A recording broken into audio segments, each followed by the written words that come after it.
ये है दिल्ली दर्पण।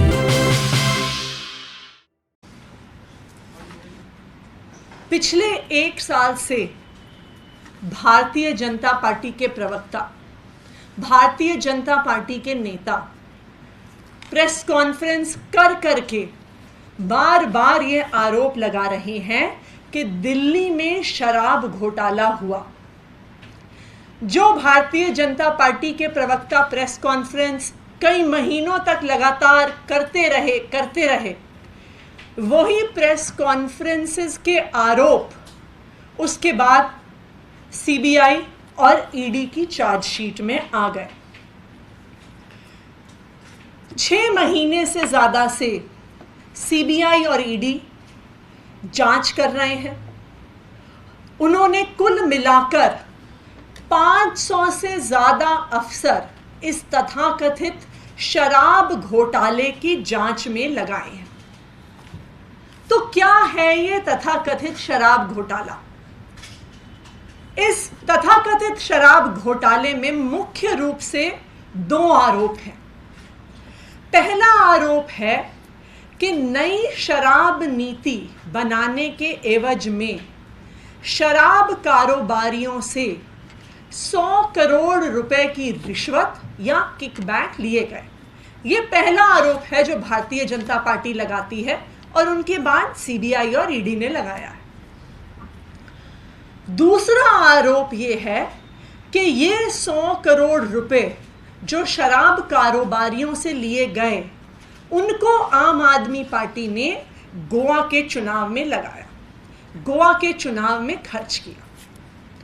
ये आरोप पिछले एक साल से बार बार भारतीय जनता पार्टी के अलग अलग नेता, अलग अलग प्रवक्ता प्रेस कॉन्फ्रेंस करके सुना रहे हैं।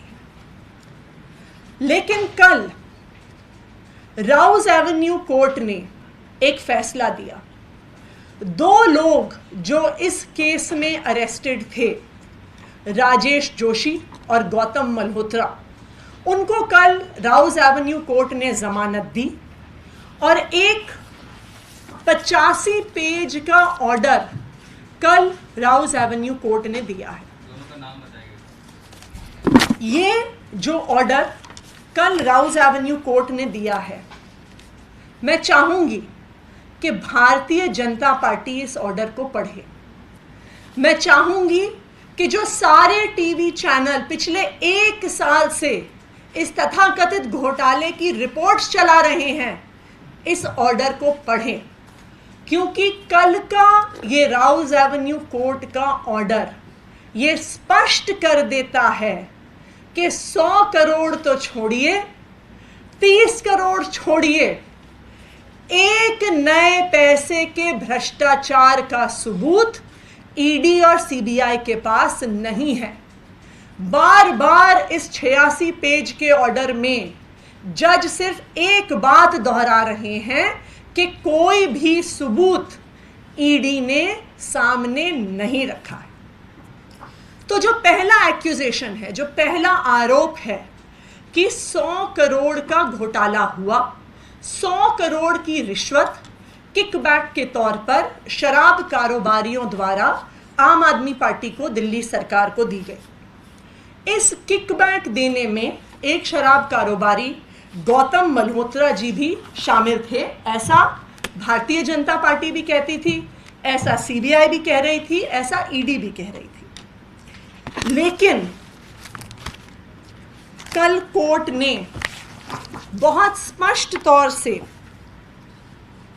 पैरा 74 में अपने ऑर्डर में कहा है, there is no specific evidence showing any such cash payment towards payment of bribe or repayment of kickbacks.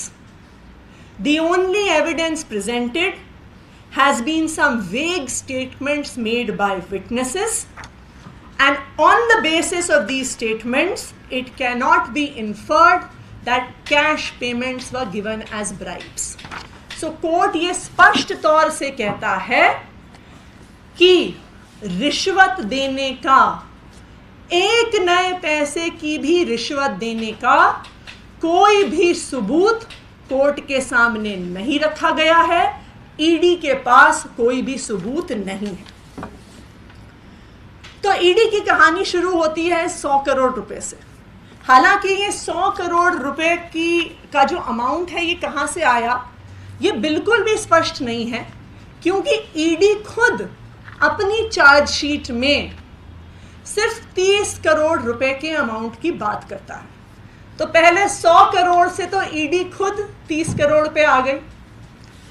ये जो 30 करोड़ है जो तथाकथित रूप में किकबैक के रूप में आया, उस पर यह आरोप है कि एक शख्स जिनका नाम है राजेश जोशी, जो बेचारे एक छोटे से वेंडर हैं, पोस्टर लगाते हैं, आउटडोर की होर्डिंग लगाते हैं, एसएमएस भेजते हैं, आईवीआर कॉल भेजने वाले एक छोटे से वेंडर हैं, उन पर यह आरोप लगा कि 30 करोड़ रुपए इस रिश्वत से, इस किकबैक से राजेश जोशी जी के माध्यम से दिल्ली आया और फिर राजेश जोशी जी ने ये 30 करोड़ रुपए दिल्ली से गोवा पहुंचाया।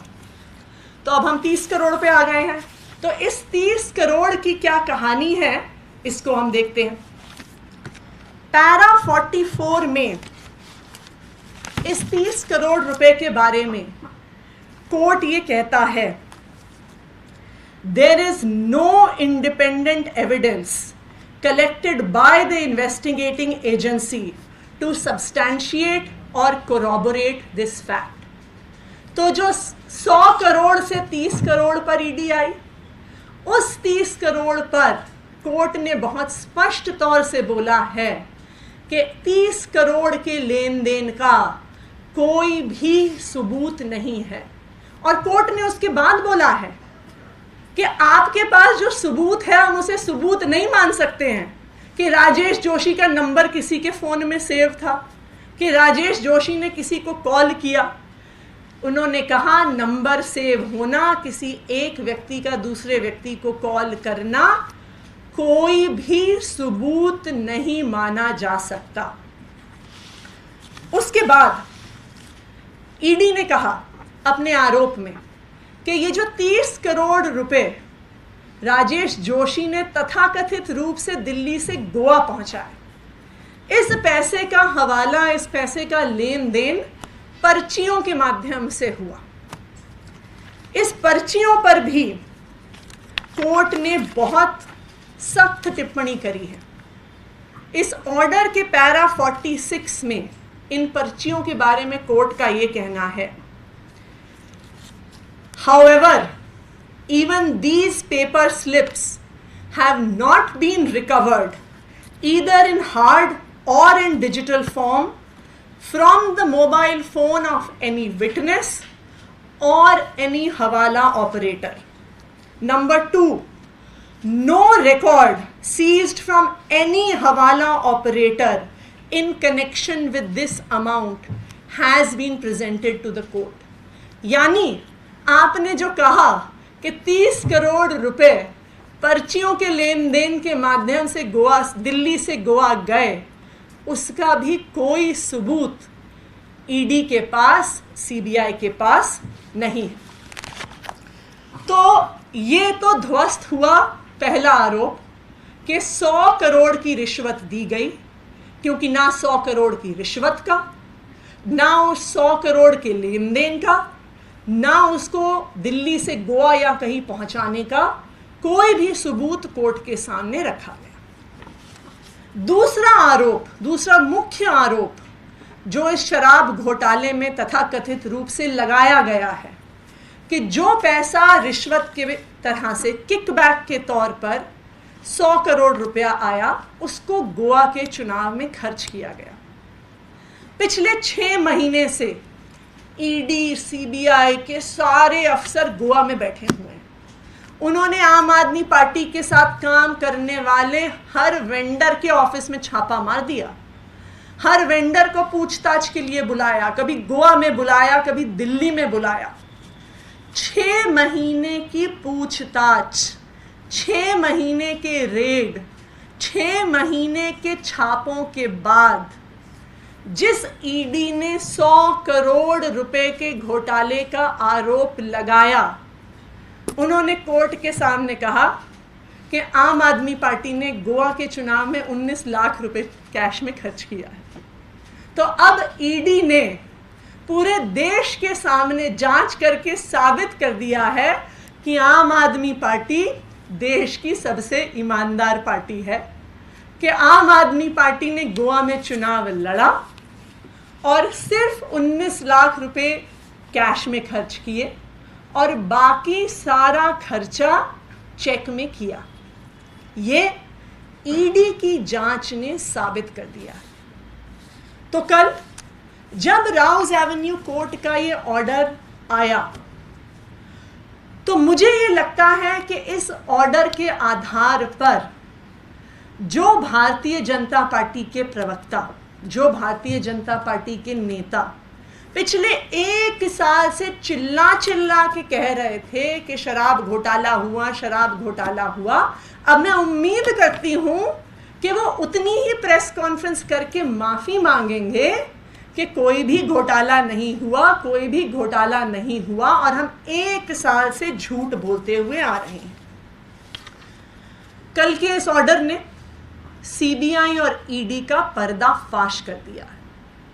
अब ये स्पष्ट हो गया है कि ये जो चार्जशीट हैं जो सीबीआई और ईडी दाखिल करती हैं, ये सीबीआई और ईडी के दफ्तरों में नहीं लिखी जाती हैं, ये प्रधानमंत्री कार्यालय में लिखी जाती हैं और फिर प्रधानमंत्री कार्यालय से इनको ईडी और सीबीआई को दिया जाता है और कहा जाता है कि अब जो हमने इसमें आरोप लगाए हैं, जो हमने चार्जेस लगाए हैं, इनको जस्टिफाई करने के लिए आप कोई गवाह ढूंढ के लेके आइए, इनको जस्टिफाई करने के लिए आप कोई एविडेंस लेके आइए।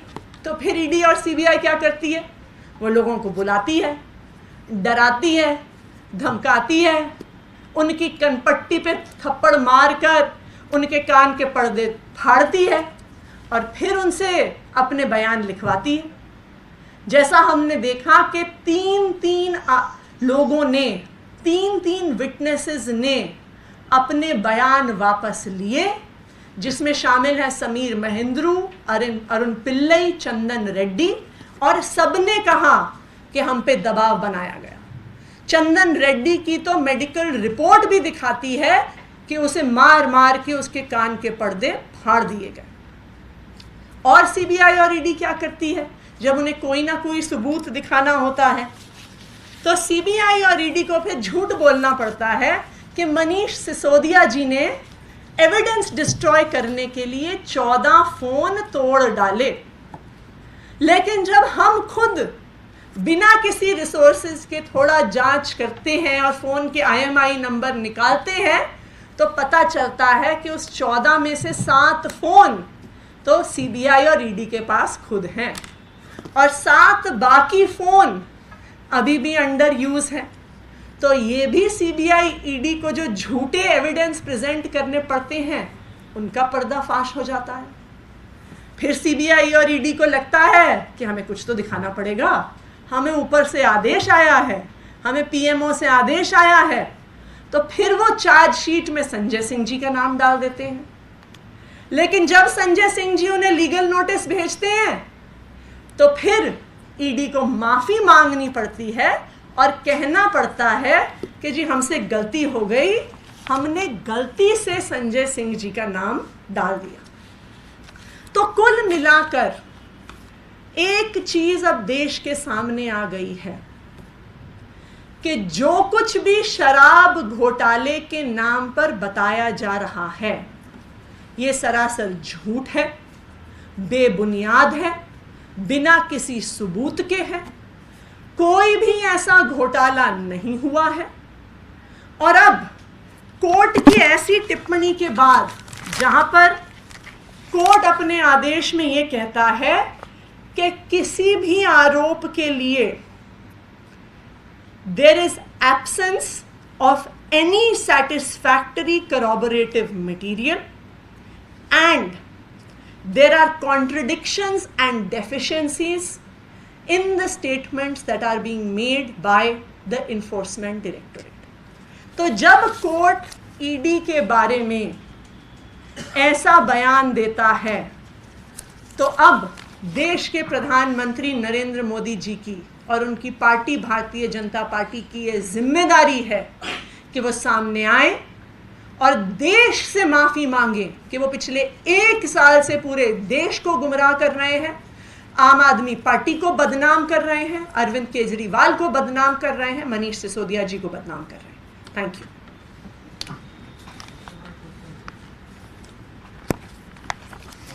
लग रहा है कि चूंकि 2 आरोपियों को इसमें जमानत मिल गई है, तो चूंकि अभी अगली तारीख से सुनवाई होगी, क्या इसको भी आधार बना करके आप आर्ग्यू करेंगे की जमानत के लिए हाईकोर्ट में?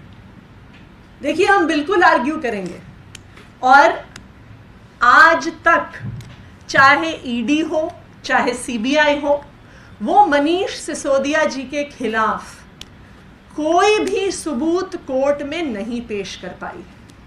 लेकिन सीबीआई और ईडी को पीएमओ से आदेश आता है, उस आदेश के आधार पर उन्हें चार्जशीट दायर करनी होती है, उस आदेश के आधार पर उनको कोर्ट में खड़े होकर डिफेंड करना पड़ता है। ये सीबीआई और ईडी की मजबूरी है। लेकिन अब इस कोर्ट के आदेश ने इस तथाकथित शराब घोटाले का पर्दाफाश कर दिया है और पूरे देश को बता दिया है कि कोई भी ऐसा घोटाला नहीं हुआ।